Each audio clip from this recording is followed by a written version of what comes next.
Senior నాయకులు కొన్ని అన్నిగా మర్చిపోతుంటే ఏమనుకోరు. నన్ను మీరు నమ్మండి, ఆశీర్వదించండి. నిత్యం మీ ప్రజల్లో ఉంటూ, మీ కష్ట సుఖంలో ఉంటూ, పాల్చుకుంటూ, మీ కష్టాలను పాల్పంచుకుంటూ ఎప్పుడు పిలిస్తే ఉన్న పనుక అర్ధరాత్రి పిలిచిన మీతో ఉంటా. స్టేడియం 5 సంవత్సరాల నుండి అలాగే ఏడుస్తుంది. దాన్ని ఈ ముఖ్యమంత్రి వచ్చి సడగొట్టారు. 12 కోట్లు వచ్చిందని పాలాభిషేకం చేశారు. మీరు ఎక్కడికి వెళ్ళింది స్టేడియం? మొన్న వారణాసిలో రాత్రి 10 గంటలకి ఈ రైల్వే స్టేషన్ దారి నరకానికి వెళ్లే దారి నేను స్వర్గం దారి చేస్తానంటే 11 గంటల ఓసాన్ దగ్గర వచ్చేసరికి ఒక ఆయన టైర్ కింద పడిపోయి పేర్లన్నీ బయటకు వచ్చి సరిపోయిన పరిస్థితి. కనీసం ముందు కూర్చున్నారు మీరు. మీలో నోట్లను వస్తాను.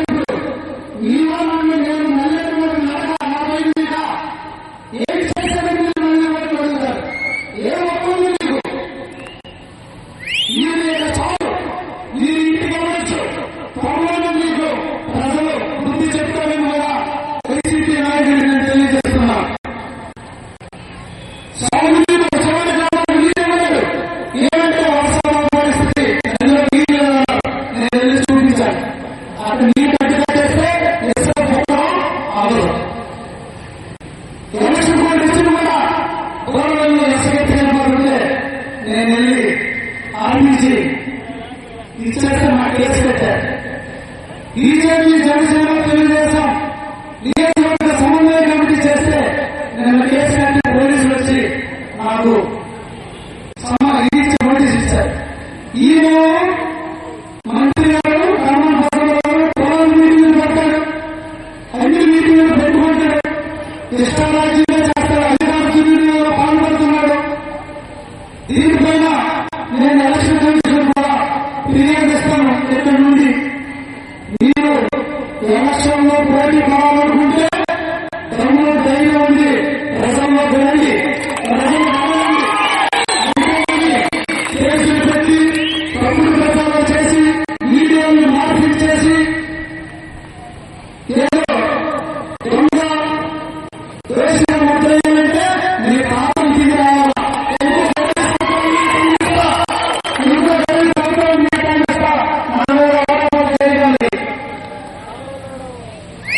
నేను ఈ సందర్భంలో తెలియజేస్తున్నా, ఒక మంచి హెల్తీ అట్మాస్ఫియర్ లో ఎలక్షన్ చేసుకుందాం. ప్రజలు ఎవరు గౌరవిస్తే వారు ముందుకెళ్తారు. మళ్ళీ గౌరవించే వరకు వెయిట్ చేద్దాం. ప్రజాసేవ వెంటనే అంతే తప్ప లేకపోని దుష్ప్రచారాలు మానుకోవాలని ఈ సందర్భంగా ఈ వేదికపై నుండి వైసీపీ నాయకులకు నేను ఆదేశాలు చెప్తున్నాను. వైసీపీ నాయకులకు హెచ్చరిక చేస్తున్నాను. కనుక స్వామి మండల అందరూ ఎంతో ఇంతవరకు నా అన్నటువంటి ఈ రోజు పెడితే మీ అందరూ ఈవెన్ బీజేపీ, జనసేన, ఇతర కూటమి అందరూ కూడా చెప్తేనే నాకు ఇది వచ్చింది కానీ ఏ ఒక్కరి వల్ల కాదు. నేను ఎవరికి చెప్తున్నాడు, నేను కూటమి ధర్మం పాటిస్తా, అందరికీ సమన్వయంతో తీసుకెళ్తా.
కార్యక్రమాన్ని ఉద్దేశించి మన ఎంపీ రామ్మోహన్ నాయుడు గారు తెలిసిందే మీకు అమ్మ కీర్తి చేసిన కళావతమ్మ కుటుంబానికి ఎమ్మెల్యేగా సేవ చేసింది.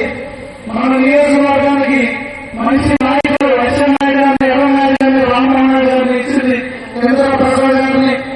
అలాగే ప్రభాకర్ గారు కూడా పోలీస్ డిపార్ట్మెంట్ లో పెద్ద స్థాయిలో ఉన్నారు. అటువంటి తల్లి పరమపరిచింది సోటమాని ఆలకపోయారు. ఆయన ప్రతినిధిగా అలాగే జిల్లా పార్టీ తెలియక అధ్యక్షులుగా ఇచ్చేసినటువంటి నంద రాజనాయుడు గారిని ఈ సభను ఉద్దేశించి 2 నిమిషాలు మాట్లాడి ముగించాల్సిందిగా కోరుకుంటున్నాను. ఈ సైకిల్ యాత్ర మహోత్సవ కార్యక్రమానికి అధ్యక్షులుగా వహిస్తున్న కూటమి జనసేన, తెలుగుదేశం, బీజేపీ కూటమి అభ్యర్థి గుండెశేఖర్ గారు, అలాగే జనసేన నాయకుడికి, బీజేపీ నాయకుడికి, అలాగే ఈ నియోజకవర్గ 3 మండలాలు అలాగే మున్సిపాలిటీ నుంచి విచ్చేసిన తెలుగుదేశం, జనసేన, బీజేపీ కార్యకర్తలకి, సోదరులకి, అమ్మలకి, అక్కలకి, అందరికీ మా తెలుగు కుటుంబం తరఫున నా నమస్కారాలు తెలియజేస్తున్నాను. అలాగే ఈ సభ మనం ఎలక్షన్ 48 రోజులు దగ్గరలో ఉన్నాయి. మనందరం గెలుపు దిశగా ఏదైతే ఎన్డీఏ కూటమి అభ్యర్థి శంకరన్నని గెలిపించుకునే దిశగా, అలాగే ఎన్డీఏ కూటమి పార్లమెంటరీ రామ్మోహన్ నాయుడు గారు అభ్యర్థుల్ని 2 ఇతర అభ్యర్థుల్ని మనం గెలిపించే దిశగా ముందుకు వెళ్ళాలని చెప్పేసి ప్రజలందరూ ఈ సభ మనకి నా తర్వాత మాట్లాడి మీకు ఎలా కార్యక్రమాలు చేయాలని చెప్తారు. అయితే ఏదైతే ఈ ముఖ్యమంత్రి జగన్మోహన్ రెడ్డి సైకో ఈ 5 సంవత్సరాలు ఒక్క ఛాన్స్ అనే అవకాశం మన దగ్గర నుంచి తీసుకొని ఈ 5 సంవత్సరాలు ఈ రాష్ట్రాన్ని అదుపానికి తీసేశారు. ఈ జగన్మోహన్ రెడ్డిని మళ్ళీ మనం రాష్ట్రం నుంచే బయటికి తరిమేసే విధంగా మనందరం రానున్న 48 రోజుల్లో ప్రతి ఒక్క కార్యకర్తని, ప్రతి ఒక్క వార్డు మాత్రాన్ని కలుసుకొని మన సూపర్ 6 కార్యక్రమాన్ని ఇంటింటికి గడపకి తీసుకొని వెళ్ళి లాస్ట్ 2014 నుంచి 2019 వరకు మనం ఏ రకంగా అయితే జనాలకి సేవలు అందించామో, ఏదైతే 2019లో ఈ క్రికెట్ ముఖ్యమంత్రి అయిన తర్వాత వాలంటీర్ వ్యవస్థను పెట్టుకుని అదే వాలంటీర్ని ఈ రోజు భయపెడుతూ మీరు రాజీనామా చేయండి, మీరు ఎలక్షన్ లో పాల్గొనండి అని చెప్పి ప్రతి ఒక్క వాలంటీర్ని భయపెడుతున్న ఈ క్రికెట్ ముఖ్యమంత్రిని మళ్ళీ మనం ఇంటికి పంపించి మళ్ళీ ఏదైతే తెలుగుదేశం పార్టీ చంద్రబాబు నాయుడు గారిని మళ్ళీ ముఖ్యమంత్రి చేసుకొని ఈ రాష్ట్ర భవిష్యత్తుని, మీ పిల్లల భవిష్యత్తుని మళ్ళీ మంచి దారిలో పెట్టే అవకాశం ఈ కూటమి అభ్యర్థులకి ఇచ్చి మళ్ళీ తెలుగుదేశం పార్టీని గెలిపించుకొని జనానికి మంచి పాలన ఇచ్చి మళ్ళీ మనం మంచి రోజులు వచ్చే విధంగా మనందరం కలిసి కష్టపడాలని చెప్పి కోరుకుంటూ ఇంతవరకు బీజీ నన్ను శంకరానికి ధన్యవాదాలు చెప్తూ సెలవు తీసుకుంటున్నాను. భారతీయ జనతా పార్టీ, జనసేన బలపరిచినటువంటి తెలుగుదేశం పార్టీ శ్రీకాకుళం శాసనసభ నియోజకవర్గ అభ్యర్థి సోదరుడు గుండు శంకర్ గారికి, వేదిక మీద ఉన్నటువంటి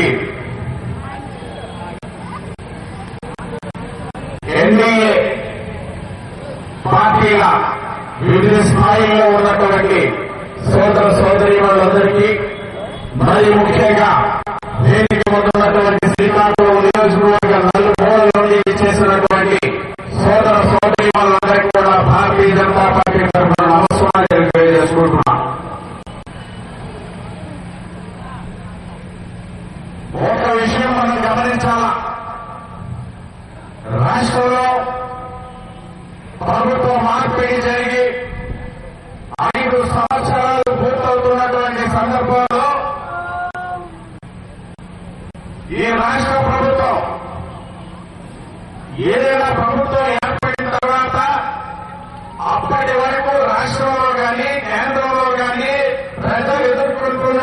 ఉన్నటువంటి కొన్ని సమస్యల్ని గుర్తించి ఆ సమస్యల్ని పరిష్కరిస్తూ అప్పటి వరకు జరిగినటువంటి అభివృద్ధిని సమీక్షించి ఇంకా చేయాల్సినటువంటి అభివృద్ధి కొరకు బాటలు వేస్తూ అదే సమయంలో ఏదైతే బడుగు బలహీన వర్గాలకు చెందినటువంటి ప్రజానీకానికి అవసరమైనటువంటి సంక్షేమ ఫలితాలను అందించడానికి ఒక చక్కని ప్రణాళికతో ఏ ప్రభుత్వమైనా దేశంలో ఉన్నటువంటి ఏ రాష్ట్రంలోనైనా కేంద్ర ప్రభుత్వం అయినా సరే చేసే ఒక కార్యాచరణ ప్రణాళిక